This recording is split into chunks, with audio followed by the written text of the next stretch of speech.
ನಿಮ್ಮದೇ ಒಂದು ಸಾಮಾಜಿಕ ಜಾಲತಾಣದಲ್ಲೇ ನೋಡಿದಂತಹ ವಿಡಿಯೋ ಮಾರ್ವಾಡಿಗಳು ಆ್ಯಕ್ಚುಲಾಗಿ ಏನು ಸರ್, ಹೇಗೆ ನಿಮ್ಗೆ ಹೇಗೆ ಗೊತ್ತಾಯಿತು ಆ ಜಗಳ ಯಾಕೆ ಸ್ಟಾರ್ಟ್ ಆಯಿತು, ಹಲ್ಲೆ ಕೂಡ ಮಾಡೋದಕ್ಕೆ ಮುಂದಾಗಿದ್ರು ಇಬ್ಬರು ಅನ್ನೋದು ಏನಿದು?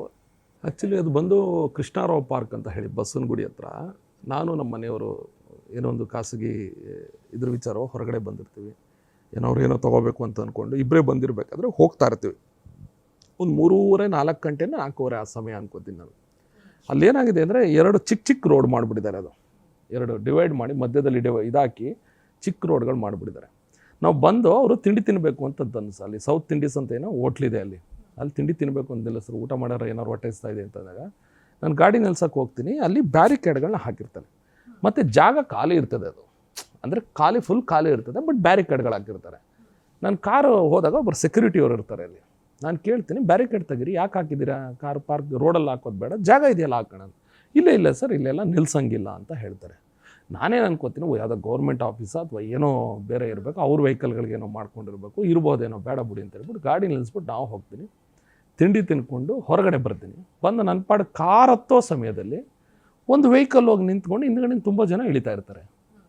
ನಾನು ಕೇಳಿದೆ, ಇದು ಯಾವುದು ವೆಹಿಕಲ್, ಇದು ಯಾರೋ ಇವರು ಇಳಿತಾ ಇದ್ದಾರೆ ಅಂತ. ಇಲ್ಲ ಸರ್, ಇದು ಯಾರೋ ಮಾರ್ವಾಡಿ ಅವ್ರದ್ದು ಮನೆ, ಇದು ಇಲ್ಲಿ ಅವ್ರ ಕಾರ್ ಮಾತ್ರ ನಿಲ್ಬೇಕಂತೆ, ಉಳಿದವ್ರು ಯಾರ್ದು ನಿಲ್ಲಂಗಿಲ್ಲವಂತೆ ಅಂತಂದಾಗ ನನಗೆ ಸಿಕ್ಕಾಪಟ್ಟೆ ಕೋಪ ಬಂದ್ಬಿಡ್ತದೆ.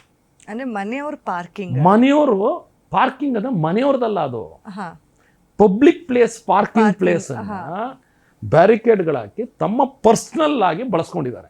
ತಮ್ದು ಒಂದು ಕಾರಲ್ಲಿ ಸರಿಸುಮಾರು ನೀವು ಹೋಗಿ ನೋಡಿದ್ರೆ ಈಗಲೂ ಒಂದು 5-6 ಕಾರ್ಗಳು ನಿಲ್ಬೋದು ಅಲ್ಲಿ. ಸಾಕಷ್ಟು ಬೈಕ್ಗಳು ನಿಲ್ಬೋದು. ಅಷ್ಟು ಜಾಗವನ್ನು ತಮ್ಮ ಒಂದು ಕಾರ್ ನಿಲ್ಸೋದಕ್ಕೆ ಬ್ಯಾರಿಕೇಡ್ಗಳು ಹಾಕ್ಕೊಂಡು ನಾನು ಹೋಗಿ ಇದ್ಯಾರಿದು, ಅಲ್ಲಿಂದ ಅವ್ರು ಯಾರೋ ಅವರು ಮನೆಯವ್ರು ಇಳಿತಾ ಇರ್ತಾರಲ್ಲ, ಫಸ್ಟು ನಾನು ಹೋಗಿ ಕೇಳ್ತೀನಿ, ಯಾರ್ದು ಇದು, ನಿಮ್ದ ಇದು? ಹೌದು ನಮ್ಮದೇ ಅಂತಂದಾಗ, ನೋಡಿ ದಯವಿಟ್ಟು ಇದನ್ನೆಲ್ಲ ಹಿಂಗೆ ಹಾಕಬಾರ್ದು, ಸಾರ್ವಜನಿಕರು ತೊಂದರೆ ಆಗುತ್ತೆ, ಹೊರಗಡೆ ಹಾಕ್ದಾಗ ನೀವು ಇದನ್ನೆಲ್ಲ ತೆಗಿಬೇಕು ಅಂತ ತಂದಾಗ 4 ಜನ ನೀನು ಯಾವನ ಕೇಳೋದಕ್ಕೆ ಅಂದ್ಬಿಟ್ಟು ನನಗೆ ಮುಗಿಬಿಡೋಕೆ ಬರ್ತಾರೆ. ನನ್ನ ಪರಿಚಯ ಪಾಪ ಅವ್ರಿಗಿತ್ತು, ಅವ್ರಿಗಿಲ್ವ, ಇರಲಿ ಬಿಡಲಿ, ನಾನು ಕೇಳ್ತಾರೆ ನ್ಯಾಯ ಅಲ್ವಾ, ಸಾರ್ವಜನಿಕರ ಪರವಾಗಿ. ಅದು ಅವತ್ತಿನ ಪ್ರಶ್ನೆ ಅಲ್ಲ, ಅದು ಅಲ್ಲಿರ್ತಕ್ಕಂಥ ಅಷ್ಟೂ ಜನರು ಅದಾದಮೇಲೂ ಹೇಳಿದ್ರು, ಸರ್ ತುಂಬ ಗಾಂಚಲಿಗಳು ಇಲ್ಲಿ. ಅದಾದಮೇಲೆ ಏನು ನಡೀತೀವಿ ವೀಡಿಯೋದಲ್ಲಿ ನೀವು ನೋಡಿರ್ತೀರ. ನಿಮ್ಮ ಅಪ್ಪಂದ ಅಂತ ಕೇಳ್ತಾನೆ ಆ ವೀಡಿಯೋದಲ್ಲಿ. ನಾವು ಬಂದು 100 ವರ್ಷ ಆಯಿತು ಅಂತಂದು. ಅದಕ್ಕೆ ಅಲ್ಲಿ ಒಂದು ಕಡೆ ಹೇಳ್ತೀನಿ, ನಾವು 1000 ವರ್ಷಗಳಿಂದ ಇರೋರಪ್ಪ, ನೀನು ನೆನ್ನೆ ಮೊನ್ನೆ ಬಂದಿರೋದು, ನೀನು ಬಂದಿರೋದು ಇಲ್ಲಿ ನಿಮ್ಮ ರಾಜ್ಯದಲ್ಲಿ ಏನೂ ಮಾಡ್ಕೊಳಕ್ಕಾಗಲ್ಲ ಅಂತಂದ್ಬಿಟ್ಟು ಇಲ್ಲಿ ಬಂದು ನೀನು ಅನ್ನ ಉಡಿಸ್ಕೊಳ್ಳೋದಕ್ಕೆ ಬಂದಿರೋದು. ನೀನು ಹೋಗಲಿ, ನಾನು ನಿನ್ನ ಮನೆ ಒಳಗಡೆ ಬಂದು ಕೇಳಿದ್ರೆ ತಪ್ಪು, ನಿನ್ನ ವೈಯಕ್ತಿಕವಾದ ಜಾಗಕ್ಕೆ ಬಂದು ಕೇಳಿದ್ರೆ ತಪ್ಪು, ಅದು ಒಪ್ಕೊಳ್ಳೋಣ. ಇದು ಸಾರ್ವಜನಿಕವಾದಂಥ ಜಾಗ, ಮತ್ತು ಅಲ್ಲಿ ಸುಮಾರು ಒಂದು ಕಂಪ್ನಿಗಳು ಎಲ್ಲ ಏನೇನೋ ಇವೆ ಅಲ್ಲಿ. ಆ ಎಲ್ಲ ಕಡೆನೂ ಬ್ಯಾರಿಕೇಡ್ ಹಾಕ್ಕೊಂಡವ್ರೆ. ಅಂದರೆ ಅದು ಹೋಗಲಿ, ಅವ್ರ ಜಾಗನ ಇಲ್ಲ, ಸಾರ್ವಜನಿಕವಾದ ಜಾಗದಲ್ಲಿ ಈ ರೀತಿ ಮಾಡೋದು ತಪ್ಪು ಅಂತ ಹೇಳಿ ಹೋರಾಟವನ್ನು ಮಾಡಿ ಅವರು ನನ್ನ ಬಗ್ಗೆ ಮಾತಾಡಿದ್ದು. ಒಂದಷ್ಟು ಹಲ್ಲೆ ಮಾಡೋಕ್ಕೆ ಬರಲಿಲ್ಲ, ಅವನು ಕೈ ಹಿಡ್ದಿದ್ದಂತೂ ಸತ್ಯ.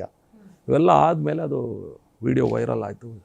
100 ಜನ ಸ್ಟೇಷನ್ಗೆ ಬಂದರು, ಕ್ಷಮೆ ಕೇಳಿದ್ದು ನೀವೇ ನೋಡ್ತೀರ. ಅದು ನನಗೆ ಅಲ್ಲ ಕ್ಷಮೆ, ಅವರು ಎಲ್ಲಿಂದನೋ ಬಂದು ಈ ರೀತಿ ದಬ್ಬಾಳಿಕೆ ಮಾಡ್ತೀನಿ, ಈ ಥರ ಮಾಡ್ತೀನಿ ಅಂತ ಆಟ ಗೀಟಗಳೇನಿದ್ರೆ ಅದನ್ನೆಲ್ಲ ಅವ್ರ ಏರಿಯಾಗಳಲ್ಲಿ ಅವ್ರ ಊರುಗಳಲ್ಲಿ ಇಟ್ಕೊಳ್ಳೋದ್ರೆ ಬೆಟ್ರು. ಇಲ್ಲಿ ಯಾರೂ ರೆಡಿ ಇಲ್ಲ ಅದನ್ನು ಕೇಳೋದಕ್ಕೆ. ಸೊ ಅದಾದಮೇಲೆ ಈಗೆಲ್ಲ ತೆಗ್ಸಿದ್ದಾರೆ, ಅದನ್ನು ತೆಗ್ಸಿ ಈಗ ಯಾರು ಬೇಕಾದ್ರೂ ನಿಲ್ಸ್ಕೊಬೋದು ಈಗ ಜಾಗ. ಅಂದರೆ ಅವಾಗ ಹೇಳಿದ್ದೇನೋ ಜನ, ನಂಗೆ ತುಂಬ ಜನ ಅದಾದಮೇಲೆ ಅದು ಎಲ್ಲಿ ನಂಬರ್ ತೊಗೊಂಡು ನನಗೆ ಕಾಲ್ ಮಾಡಿದ್ರೆ ಗೊತ್ತಿಲ್ಲ, ಸಾರ್ ನಾವು ತುಂಬ ದಿನದಿಂದ ಇಲ್ಲಿ ಹೇಳ್ತಾ ಇದ್ದಾವೆ ಸರ್, ಕೇಳಿ ಏನು ಅವ್ರದ್ದೇ ಆಟ ಆಗೋಗಿತ್ತು, ಇಲ್ಲಿ ನೀವು ಒಳ್ಳೆ ಕೆಲಸ ಮಾಡಿದ್ರಿ ಸರ್ ಅಂತ. ಜೊತೆಗೆ ಈ ರೀತಿ ತುಂಬ ಕಡೆ, ಚಿಕ್ಕಪೇಟೆ, ಈ ಬೇರೆ ಬೇರೆ ಭಾಗಗಳು ಇಲ್ಲಿ ಇದೇ ರೀತಿ ಸಾರ್ವಜನಿಕವಾದಂಥ ಜಾಗಗಳನ್ನ ವಶಪಡಿಸ್ಕೊಂಡಿರ್ತಕ್ಕಂಥದ್ದು. ಈ ಥರದೊಂದಷ್ಟು ಸುಮಾರು ನನಗೆ ಮೆಸೆಂಜರ್ಗಳಲ್ಲಿ ಹಾಕಿದ್ದಾರೆ. ಪ್ರಾಬಲಿ ಈ ವಿಡಿಯೋ ಅವ್ರಿಗೆ ತಲುಪಿ ಅವರೇ ಕ್ಲಿಯರ್ ಮಾಡ್ಕೊಂಡ್ರೆ ಒಳ್ಳೆಯದು. ಇಲ್ಲಾಂದರೆ ಇದನ್ನೇ ದೊಡ್ಡ ಅಭಿಯಾನ ಮಾಡಬೇಕಾಗುತ್ತೆ. ಆಮೇಲೆ ನಿಮ್ಮನ್ನೇ ಆಚೆ ಕಳಿಸೋವಂಥ ಒಂದು ದೊಡ್ಡ ಅಭಿಯಾನ ಮಾಡಬೇಕಾಗುತ್ತೆ. ಅದು ದಯವಿಟ್ಟು ತಿಳ್ಕೊಬೇಕು ಅವರು.